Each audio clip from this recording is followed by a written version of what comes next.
आपको अब तक की सबसे बड़ी ब्रेकिंग न्यूज से आगाह करता चलूं कि पाकिस्तान के बैटिंग कोच मैथ्यू हेडन ने इस्लाम की तरफ पहला कदम बढ़ा दिया है।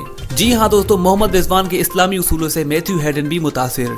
मोहम्मद रिजवान ने अपने बैटिंग कोच मैथ्यू हेडन को कुरान शरीफ का इंग्लिश वर्जन तोहफे में दिया, जिसे मैथ्यू हेडन ने कबूल करते हुए ये कहा, मेरे लिए ये एक बहुत ही यादगार लम्हा है।